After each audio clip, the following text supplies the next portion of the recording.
My name is Clifford Dunaway, Senior, originally from Dallas, Georgia. Okay. And you grew up there. I grew up in Dallas, yeah, from a young teenager on up till I went into the Navy in '41. What what was the Dallas like before Pearl Harbor? Dallas was just a little small rural town, you might say. They still came into town with the horse-drawn wagons loaded with freshly picked cotton. Just a small rural town. Did you like living there? Oh yeah, yeah. Um, Tell me a little bit about your family. Okay, I have one sister, and there's four of us boys, and all of us went into the Navy.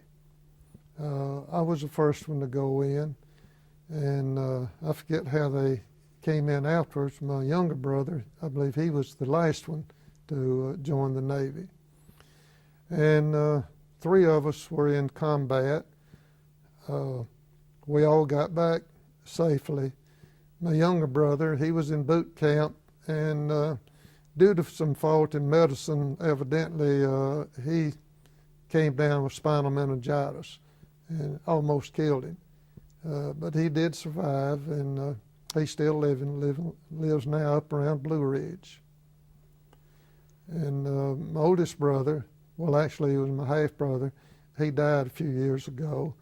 And my other brother, he lives up in Marietta. He was associated with Dunaway Drug Company for many years. Well, from before the war up until several years ago when Eckerd bought the business out.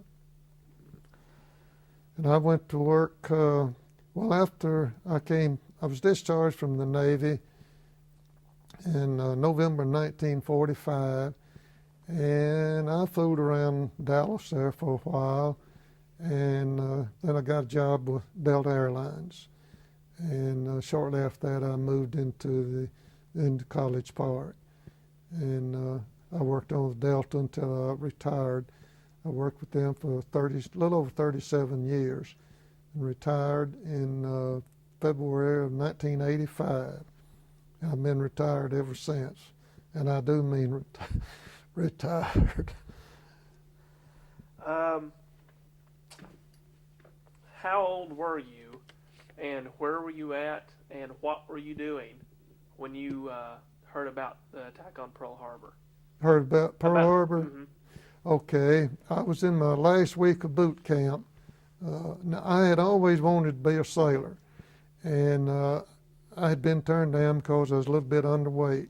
I tried the Coast Guard. I was still a little bit underweight. So I was working with a construction company based there in Mara, and the Atlanta Journal newspaper come out with a front page ad showing a cruiser cutting through the water. It says USS Atlanta. Georgia boys could enlist for that particular ship, and so on. Anyhow, I decided, well, this might be my opportunity. So I got off from work, came downtown to the recruiting office, and before evening, I was in the Navy on my way to Norfolk, Virginia for boot camp. And in my last week of boot camp, we got the word about Pearl Harbor, of course, and it didn't really faze us much. We were just a bunch of young, happy-go-lucky boys. At that time, I was 21, and we had some boys a year or two older, and quite a few younger. And after I finished boot camp there in Norfolk, went up to New York to join the ship in Brooklyn, New York. And on Christmas Eve in 1941, we commissioned her into the Navy. And we did some training, went up to Portland, Maine one time, and we had a shipload of 6 sailors. And but we overcame that, of course, later. And shortly after that, then we left states, went down through Panama Canal and on to Pearl Harbor. and went into the task forces there, doing practicing, training, and then we went up for the Battle of Midway. We went through that, and then we went for the invasion of Guadalcanal. And when we were proceeding for that invasion, you could see ships in every direction. The ocean seemed like to be full of ships. Anyhow, we made the invasion, and we stayed in that vicinity practically all the time from there in 1st of August until November 12, 13 that night. The Japs was coming in to retake Guadalcanal. They was going to bombard and then follow up the next night with their troops. We got word that they were coming in, and the first contact we had, my turret captain says 3 cruisers up ahead. Well, we had 13 ships, which consisted of 5 cruisers and 8 destroyers. And I thought myself, well, man alive, we can, tear them up, destroy them. So what we did know, the Japs had 34 ships, including 2 of their best battle wagons. And so we proceeded to meet them. And unfortunately, one of our senior officers had never been in combat. And Admiral Scott, who was on board the Atlanta, had been in combat with them at night, but he was junior. So anyhow, when we came within range, we wanted to commence firing on the Japs. But our senior officer says, no, our radar wasn't that good. Well, I, as a little old second-class sailor at that time, knew better than that, because I had seen some firing by radar, and they were very accurate. Anyhow, we get a little closer. We wanted to fire a spread of torpedoes, and the word was that no, our torpedoes weren't that good, and which was partly true. Even the Japs had duds, thank goodness, or I wouldn't be talking now, because one of them that hit the Atlanta failed to detonate, and that saved us. So anyhow, we got a little closer, and about that time the Japs threw a searchlight on us. It was only some yards away from us. I forget now, 1,000 yards or something like that. Of course, we had our guns trained out on them, standing by. And when our turret captain gave us the word to stand by, well, everybody knew that something was fixing to happen. And you talk about a bunch of scared boys, that we were scared. Just a moment. I remember I was standing there beside the gun. I was a loader in number 8 gun turret, which was the last turret back aft on the ship, and I was turning around and around to steady myself. And as soon as the turret captain says commence firing, well, I was just calm as I am any day, but that suspense of waiting, and as the old saying goes, when we commenced firing, it was just a barroom brawl, and just all hell broke loose. And we only lasted for a few minutes. I didn't know just approximately how many minutes it was, according to the number of rounds that we fired from that particular turret. And then we got a big jolt. It was just two big jolts. And that was the 2 torpedoes that the Japs had fired at us. Actually, they fired 3, but the one that hit up by the forward magazine failed to detonate, and the other 2 hit midships, and it was just a boom, boom. You felt the ship sort of rise up, settle back, and in a moment she started listing. and to the port side. And then we got word to abandon ship, and which we did. But when we started to get the life rafts over, well, then one of our own ships, San Francisco, which was under the command of this senior officer, was coming up from the rear, and she cut loose and fired 19 8-inch shells into us before they decided that we were friendly. And because I know I took cover behind my gun turret while that was going on. Anyhow, we got in the water, and we stayed in the water till up around, I guess, 8, 9, 10 o'clock next morning, and the ship was still afloat. So we came back aboard and stayed all day on her trying to save her. And I guess that was one of the worst days that I ever spent in my life.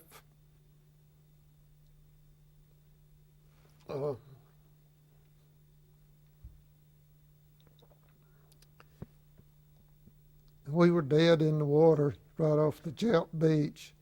Finally, a tug came out to try to tow us away and towed us for a little ways and couldn't tow us any further because one of the anchors was down, and the tug couldn't drag it any further. And we were, as I say, dead in the water, and the Japs was trying to get in to finish us off, but our fighter planes kept them off of us. We opened fire one time on them, and so finally they got all of the wounded men off, and then the Marine boats came out and got the rest of us except the demolition crew that stayed on the Atlanta, and they scuttled her late that afternoon because there was just no way that she could be saved. And the Japs was coming back in that night, and they didn't want the Japs to see her sitting there, damaged and all. So we went over on the beach, and we were standing there, and this Marine dump truck comes up through the coconut trees, and it comes by us. The feller, Marine in the back of it, stood up, says, "Hey, Dunaway." And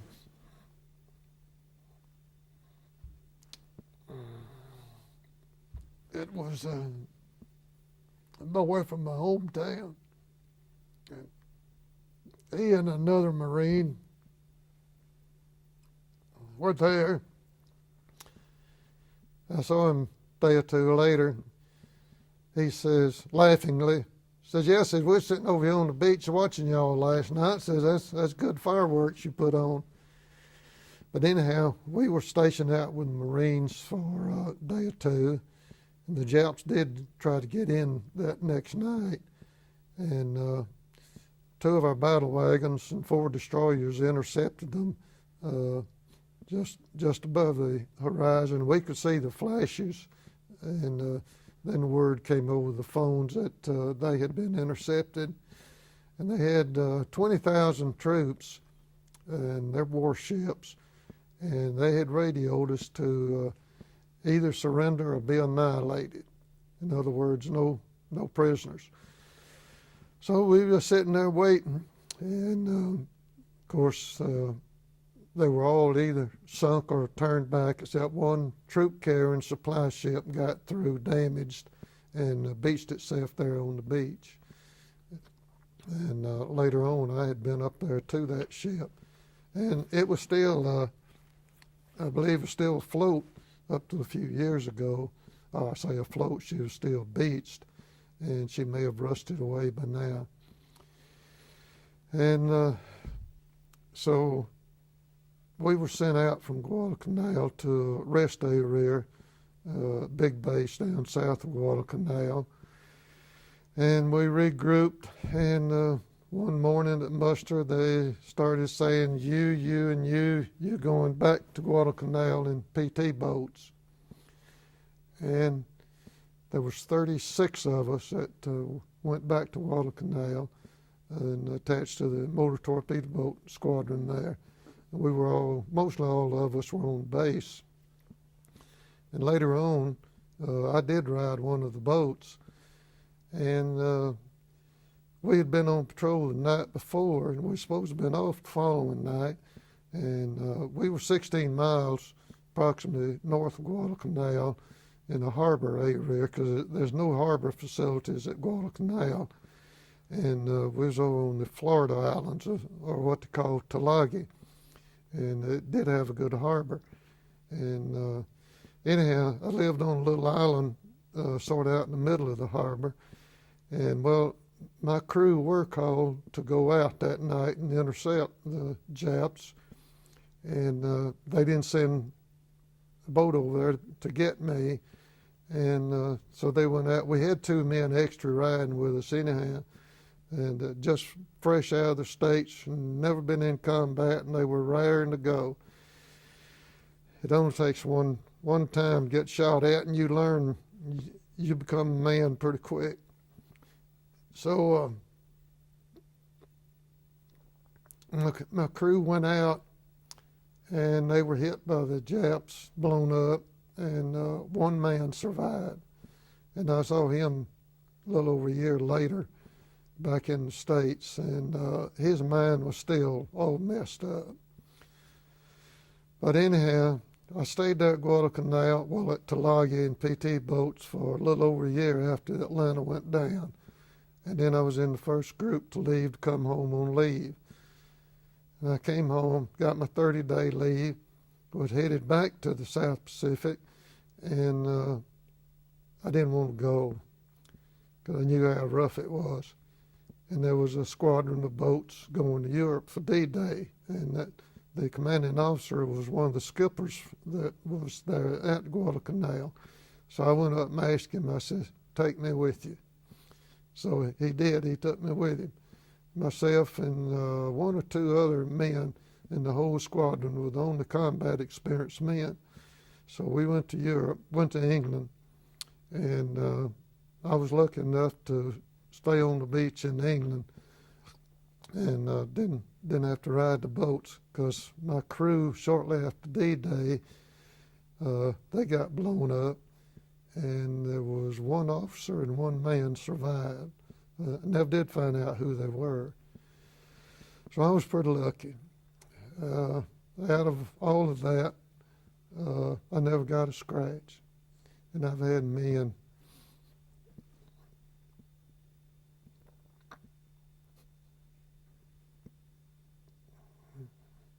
just a few yards from me, just got splattered all over the place.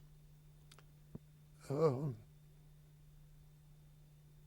guess one of the worst scenes was this young boy.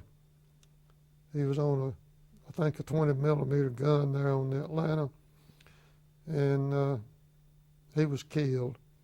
Evidently, the shell must have hit him in his head or his shoulders, because his body was hanging there, and he didn't have just a big hole where his head used to be in his shoulders. I guess that was one of the worst casualties I saw. But when I came back aboard ship that morning we stayed on board all day trying to save her. I went walking up forward just a little ways, and it's a pretty gruesome sight. Shipmates that I had been on liberty with, talked with, good friends with, they was laying around dead. One feller I walked by, he was an old man to the rest of us. He was probably around 35 years of age. And he was laying there on deck, and there was no injury that you could see on him at all. A few minutes later, I came back by him, and he was dead. Just dead from the shock, emotions, so forth. Of course, there's a lot of us, about half dead from it. So I stayed over in England and France in PT boats till Germany fell, And I came back home then and was headed back to the Pacific. And good old Harry Truman says, drop the A-bomb on them.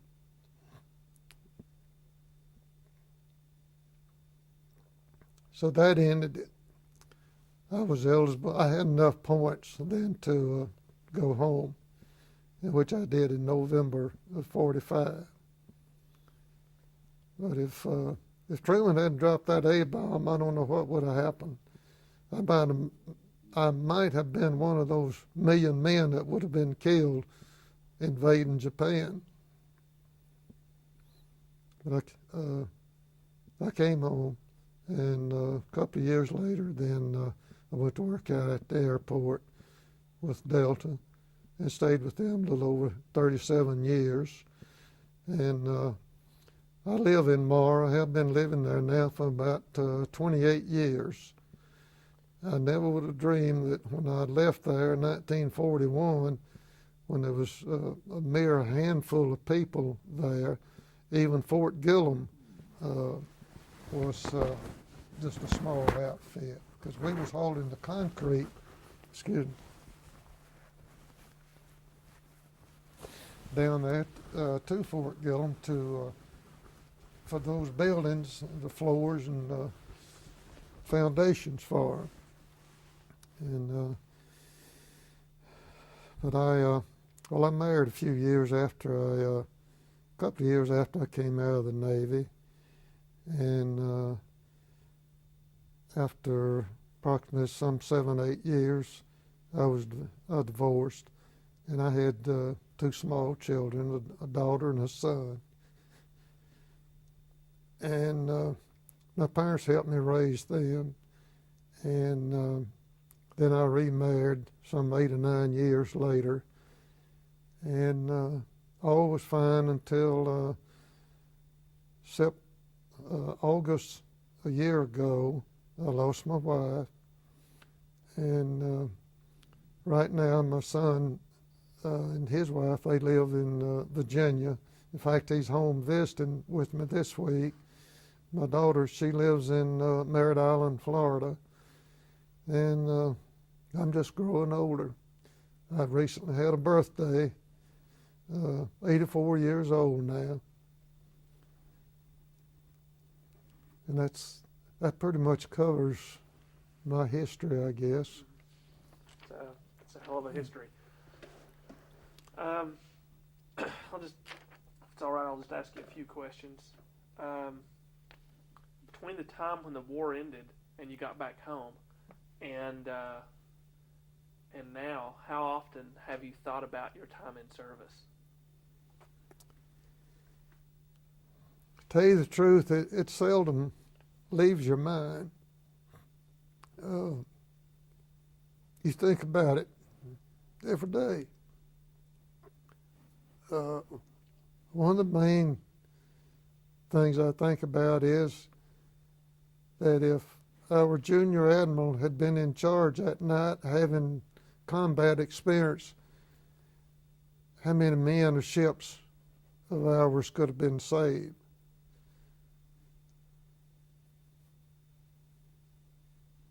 We could have demolished some of the Jap ships, I'm sure, by radar, because previous to that night, one of our battleships fired offset practice on my ship one day, and I'd say she's at least 10 miles away from us, and she fired 3 rounds, and one of them hit on one side of our wake, one hit on the other side of our wake, and the other one hit right in our wake. That's how accurate it was. And but our senior admiral, I don't know why he chose not to let us fire when we could have fired by radar, and before the Japs was close enough to fire on us or to throw a searchlight on us. And we did not get permission to commence firing until after the searchlight was put on us. We just commenced firing because they was looking at us down their barrel. And after we had commenced firing, then the permission was granted to the other ships to commence firing. See, back in War II, you couldn't hardly do anything. You could be approaching the enemy, and you couldn't engage them, you might say, until some senior officer says, "Okay, fellas, you see the whites of their eyes, pick you out a target and commence fighting," which in our case was a little bit late. Did you ever meet Admiral Scott? No, I didn't. Why did you? But I'm sure that you and the men had an opinion of him as a leader. A good leader, yeah.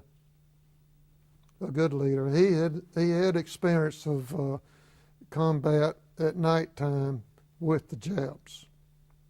You know, warship against warship. And if you think sometimes we have a big clap of thunder around here,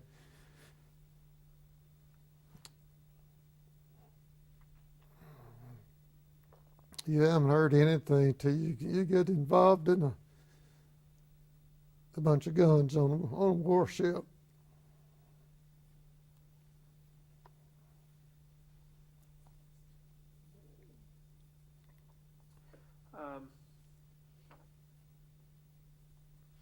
Tell me why you think it was necessary for the United States to fight World War II. Well, in the first place, the Japs struck us.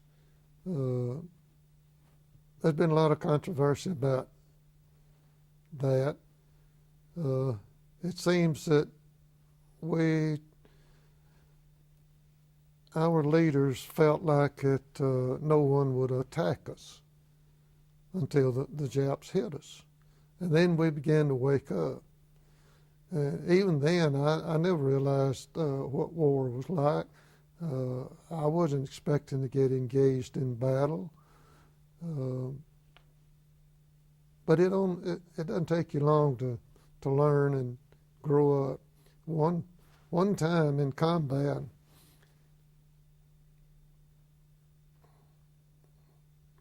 you learn, you grow up. You go from a young boy to a man then. You know, a few days ago, I was at a repair place to have a little nick fixed on my windshield. And this nice young boy, 23 years of age, from down in South Georgia, was doing the work. And I had my little ball cap on that says U.S. Navy veteran. And he started talking to me about the Navy. And I mentioned to him I was in World War II. And you know, he asked me, he says, "When was that?" I said, "You mean you don't know when World War II was?" "No." I says, "That's the trouble with our leaders, government, that you school people are not taught some history about what this old United States is all about. You've got nice automobiles, nice homes. You don't realize how we ever got that. There's cemeteries all around the world. There's bodies in the I guess still left in what's left of the Atlanta, laying on the ocean floor out there. And that's the reason we have the freedom that we have. We have the country that we have. But unfortunately, evidently, our schools were not allowed to teach that to them. It's a sad situation that they're not allowed to have that type of history. Knowing what has occurred for this country and how it was built, how it was grown, how it's sacrificed. But the kids nowadays, it seems that all they know is just, nice homes, plenty of everything. How are we on tape? We should probably change it. Okay, we're gonna change tapes real quick Oh, okay. so we can keep going. they call cross the T on the Japs. And consequently, I guess you might say a lot of us were sacrificed just for him maybe being a hero.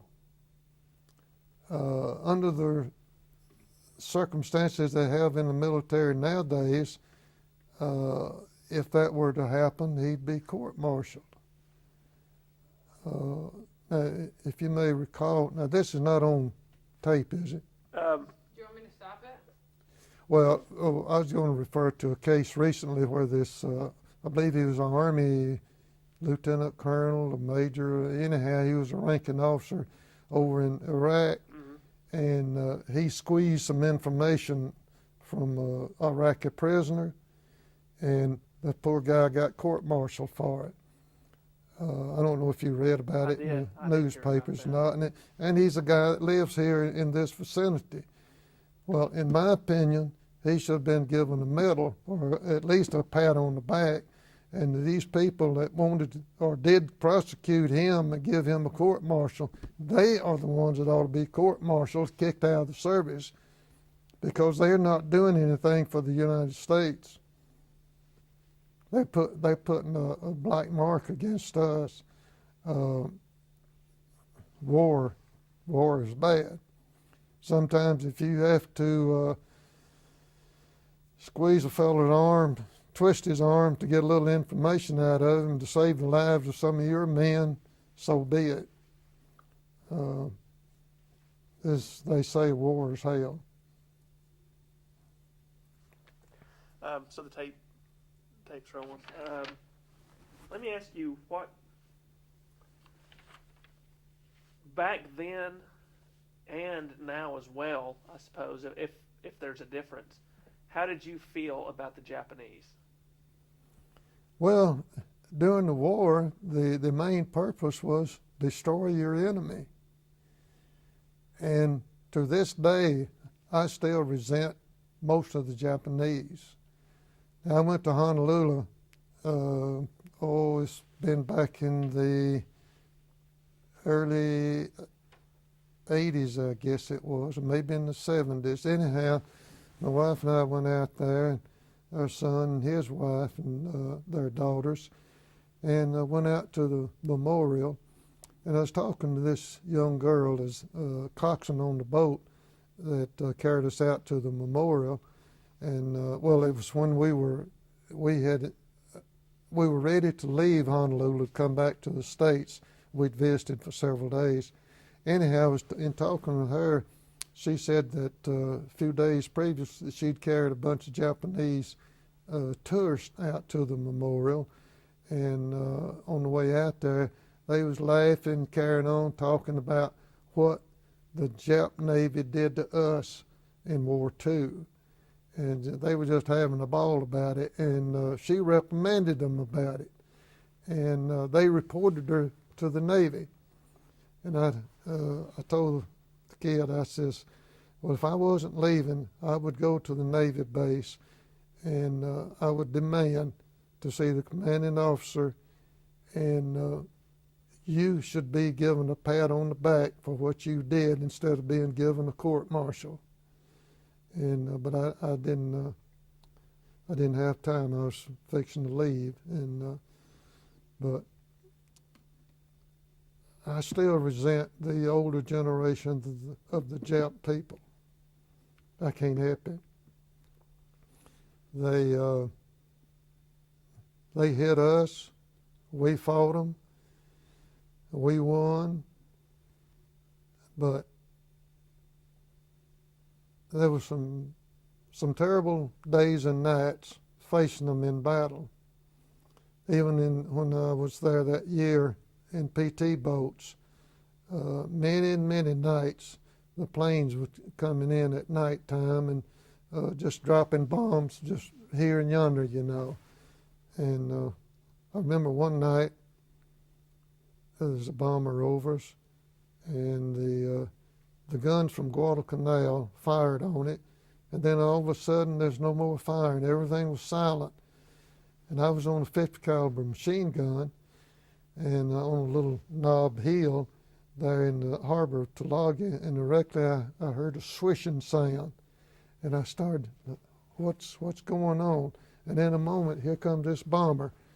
It seemed like I could have reached out and grabbed it, but he was in a glide. Evidently something had happened to it, and he was falling. And he went on out there a little bit further in the bay and cracked up. I didn't even get a shot at him. But they give me a life of misery there for quite a few months. And when the bombs are falling around you and you're being strafed and you seek shelter, even if it's nothing more than a little rock, smaller than your head, something to get behind, it's a terrible feeling.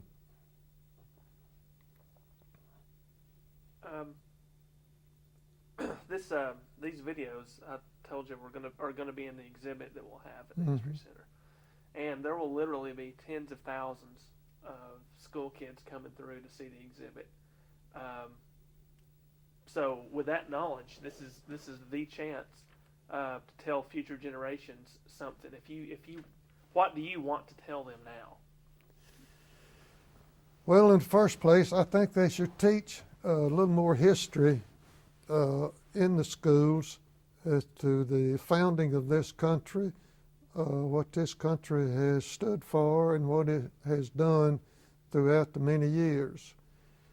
Let them know what this country stands for.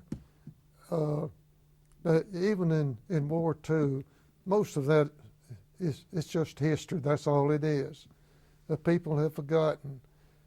People have forgotten Korea. Not too much forgotten on Vietnam, because those boys hollered, and they hollered loud, and they got attention. And now with the Iraq business, I hope they'll holler loud enough to where our government will do whatever's necessary for them. If we don't protect our country and try to destroy these countries that, like Iraq, or I don't know what's going to happen. But our children, school folks, they should be taught how to stand up for this country. And, well, in my family, there's 4 boys, and we all 4 served. We weren't drafted. And my younger brother was only 17 when he volunteered. But this is a good country, and we're going to have to fight probably forever to keep it a good country. And our younger people should be prepared for things like that. But we're too prone to forgetting. We forget our servicemen. I know I experienced some of that my own self. When I came out, I had a little problem in my back. I'd hurt my back some way or another. I don't know how. And well, I was in the hospital a short while before I was discharged. Anyhow, shortly after discharge, I got to where I couldn't hardly get out of bed. I'd have to roll out on the floor and then climb around it to get able to stand on my feet. And I applied to get in the hospital. And buddy, back then, I hope I never have to go into a VA hospital.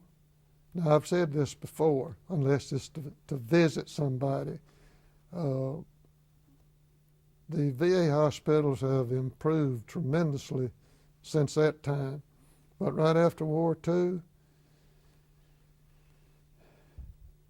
if you went in for some problem, if you was missing a leg or an arm or side of your head was missing, something that was very obvious, they'd give you some kind of treatment. But if it wasn't something obvious, you was out of luck. I stayed out there, I don't know, a couple of weeks after I finally got in. I had a run-in with the head doctor at the downtown Atlanta VA office, and I told him, I won't mention his name, but I said, Dr. So-and-so, I said, y'all do something good for a veteran every once in a while, and you smear it over the newspapers and make everybody think we're getting the best treatment in the world. But as for you yourself, Dr. So-and-so, I think you are a DAMN disgrace to the medical profession. Well, then he decided I needed to see a psychiatrist. I've given him my own personal opinion. So the psychiatrist said I had a grudge against the Navy. Well, nobody feels any more proud of the Navy than I do. I encouraged my stepson into the Navy during Vietnam. I encouraged my own son into the Navy right after Vietnam. He stayed in about 12 years.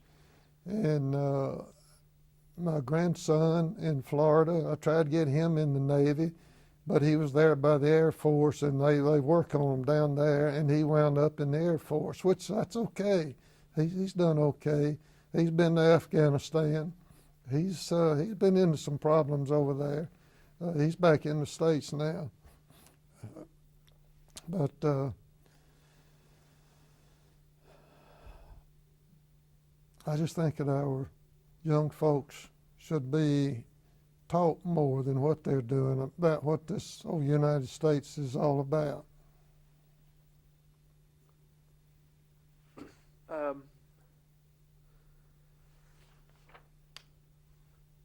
Actually, let me just ask a question, just out of curiosity. Why the Navy? Well, when I was a little bitty feller living in Rockmart, Georgia, across the street from where I lived and a couple of houses down on the corner, this sailor used to come home on leave. And I saw that uniform, and I liked it. Always have liked it. When I was big enough to wear little boys' clothes, I had little sailor clothes that I wore. And I grew up wanting to be a sailor. I don't know, it's just something about being a sailor. And I wanted to sail the oceans, see the world. But I did see some of the world, but it was usually behind a gun.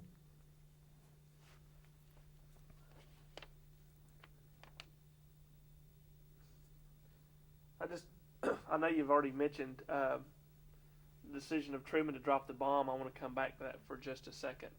And I'm sure you're well aware of the controversy in the last 5 or 10 years about whether we should have or not. Do you have anything to say about that? I sure do. I firmly believe that it was much better to destroy the thousands of the enemy rather than destroying. We were expecting, according to military estimates, 1 million men could be lost invading Japan. So I feel like it's much better to destroy the enemy than to let our boys be destroyed. I could have been one of them because I was headed back to the Pacific.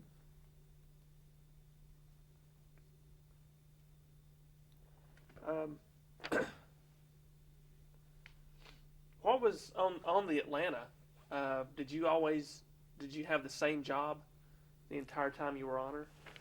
Yes, when we commissioned the ship a day or so later, at muster that morning, they was asking volunteers for a gun striker. Well, I didn't really know what gun striker was, but I knew I didn't want to be out there swabbing decks and peeling potatoes, so I held my hand up. Well, fortunately, I went into gun turret number 8, which was the last turret back aft on the ship. See, up forward we had 3 gun turrets, and then we had one on either side midship, and then back aft we had number 6, 7, and 8 stair step down. Number 8 was on topside deck, and that's where I was at number 8. And it was my responsibility, along with several other guys in that turret, for the maintenance and upkeep, the operation of the 2 guns that's in that turret. They were 5-inch 38 guns.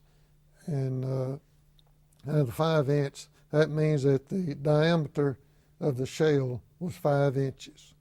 They weighed, if I remember, I think about 54 pounds each. And it was our job to see about the ammunition storage, the powder storage, the operation, and all of the 2 guns. So they didn't mess with us. We did our job every day right there in the gun turret, and that was all we did. Stayed there with the guns. Were your quarters very close to the turret? Yes, yes. Almost directly under that gun turret was my living quarters. Were you at the christening ceremony where Margaret Mitchell? Yes, I was. Tell me a little bit about that. Well, we were all standing at attention back on the after part of the ship, and there was a certain ceremony which I can't repeat because I don't remember it. And we were just lined up there, and then they set the watch and put the flag up, and that meant she was in the Navy. A minute before all that happened, she was just a ship sitting there, you know, and still belonged to the shipyard, I guess, of the builder. But the minute that flag went up and they set the watch, well, then we were all in the Navy.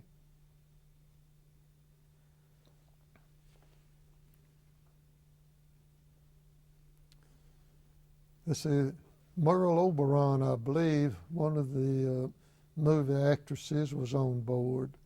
I never did get to meet Margaret Mitchell. She christened the ship when it slid down the ways, first time it ever hit the water, and but I didn't ever meet her. But I do, one thing that's always puzzled me, when they announced that the Atlanta had been sunk, which was in, I believe, January of '43, the newspaper quoted Margaret Mitchell as saying that the Atlanta boys were at home or on their way home. Now, whoever gave her that information didn't know what they was talking about, because a few of our rated men came back to the States for new ships. The rest of us, we went in every direction. Wherever they needed a sailor in the Navy, aboard any of the ships in that area, that's where we went. And like I say, 36 of us went right back to Guadalcanal in PT boats, and we were there for a little over a year before we got to come home on leave. How are we doing on tape? Got about 15 minutes. Okay.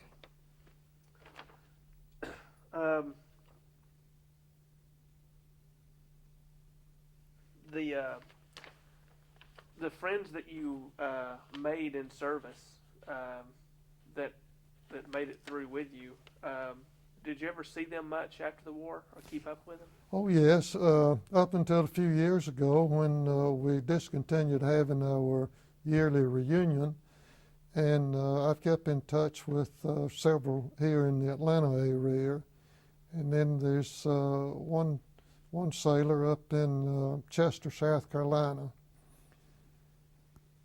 I might have been on that PT boat that was blown up that night at Guadalcanal, my crew, if it hadn't been for Richard Cup.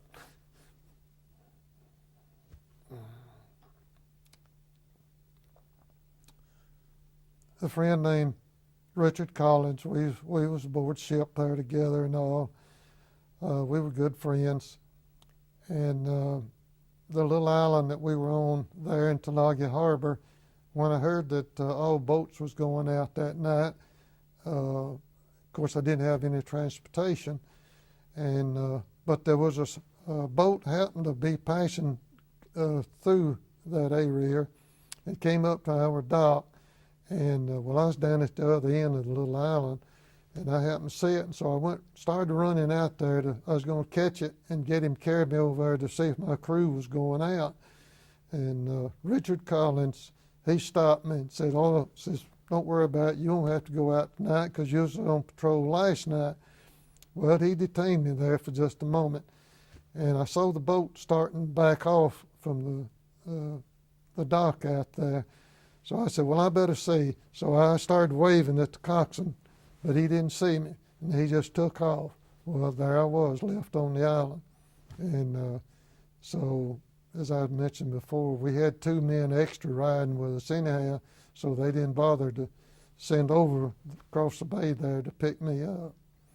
And I was a gunner's mate, and one of the gunner's mates, they found his body the next morning, but they went to pick his body up, and the fish had just about picked him clean, so they just turned him loose. They didn't bring him ashore for burial. Just buried him at sea. If Collins had not detained me for just a moment, I would have been on that boat. And a similar circumstance happened when I went to Europe.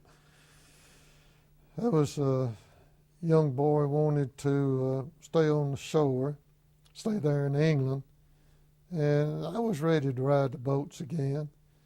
And well, I was attached to the crew of the boat, but yeah, he wanted to ride the boats. So I says, "Okay, I'll swap with you." So he made the arrangements, and I stayed in England for D-Day, and he went out with the boat crew, and then that crew was lost except for one officer and one enlisted man. They were taken prisoner over on the one of the Guernsey Island, but I never did find out who they were. What kind of boat was that? PT boat, motor torpedo boat. And I remember when Kennedy came through Guadalcanal. No offense to Kennedy, but there are several skippers and crews that can give you some hair-raising details on PT boats there at Guadalcanal. They were fighting them when they was fighting tooth and nail.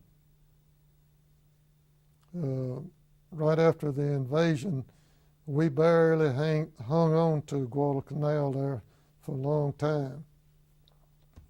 But we finally got control. Was the Navy segregated during World War II? Yeah. So there were no black sailors aboard the Atlanta? Pardon? Were there any black sailors aboard the Atlanta? Oh yeah. They were they worked around the officers' quarters, and possibly I wouldn't say for sure. There might have been some of them working in the mess halls, but yeah, they were separate from the rest of us. Yeah. Do you think that I'll say one thing, even though we were segregated, when we went back to Tulagi in PT boats, we was living in little grass shacks, and we had bunks there, and my bunk was on the outer edge. In fact, when the tide was in, I could reach down and put my hand in the water. But anyhow, first night or two we were there were still Japs, stragglers around through those islands there, and we had to post a guard. Well, this black guy, it came his turn, I don't know what time of night it was, but anyhow, it was his turn to stand guard. And there was an overhang on this grass shack where some of the guys were. Well, one of the boys, during his sleep, he was having, I guess, a nightmare or something, and he was mumbling, and he raised up in his bunk because he had a mosquito net over him. And this black guy, he could see and hear the guy, but he was scared, which would have been any of us, and he just pointed the gun in there and fired it. Well, it hit the boy, it killed him, and it really disturbed this guy.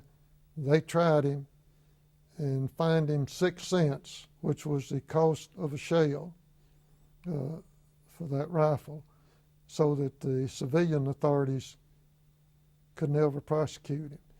And we buried that boy. We rolled him up in a blanket, took him over there behind the Navy headquarters, dug a hole, dropped him down in there.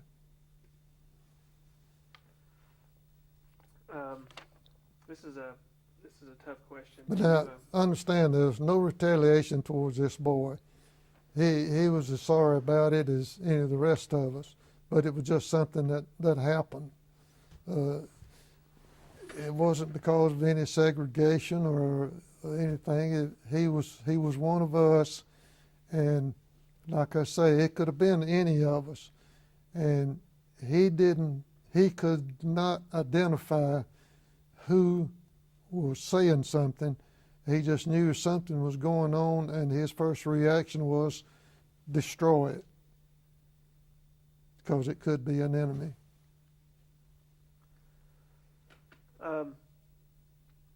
You said earlier that you felt we certainly had to fight World War II.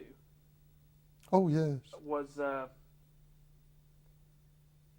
when all is said and done, was the sacrifice worth it? I think so, yeah. What would we be doing today if we had not fought War II? We'd be subjects to Japan and possibly some other country.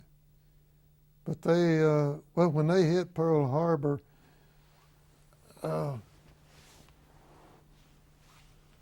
very few people knew it, but general consensus was that they could have come on to the United States, landed on the West Coast. There wouldn't been any way we could have stopped them. But I think they, as one of the Japanese admirals said, we have awakened, let's see, how was that? We have awakened, I forget that saying, but anyhow. We've awakened a sleeping giant. Pardon? We have awakened a sleeping giant. Yeah, we have awakened the sleeping giant. And that's pretty much true. We just didn't realize that another country would, especially a little country like Japan, would strike us, as powerful as we were. But they could have easily come into the United States at that time. I think that's about it.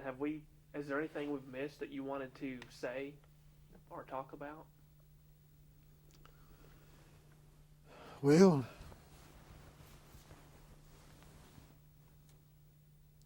I honestly think that our youth nowadays should have some military experience.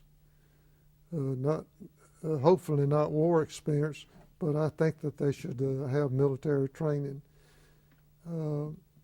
It's good training. It'll make a man out of a lot of them. Of course, there's always some that you can't make a man out of them, but the majority of them, you can make a man out of a boy. And if we did have to go into war again, we would be much better prepared, and it'd probably save a lot of lives.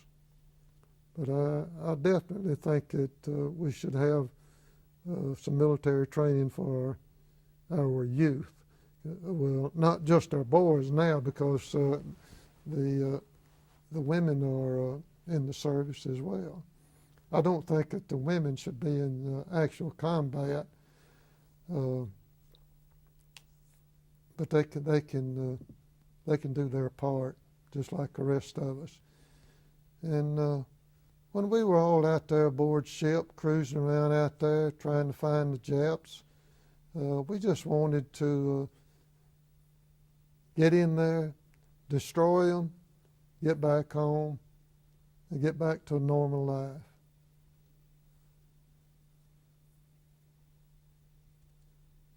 And nowadays, well, my stepson, when he went into the Navy, he went in training for electronics. And then my own son went into electronics. And both of them got a lot of good training. They came out, and both of them got good jobs. In fact, my son right now just retired a few months ago and from CDC. And the other son, stepson, he's still working right now for IBM, but I think he's about ready for retirement. So you get good training in the military if you will apply yourself. Now, when I went in, you didn't have opportunity for much training, educational facilities. The main thing was get out there and fight, destroy the enemy. That was your job. And that's what we tried to do. All right. I think that's about it. Are we about to? Yeah. Okay. All right. Thank you very much, Mr. Dunaway.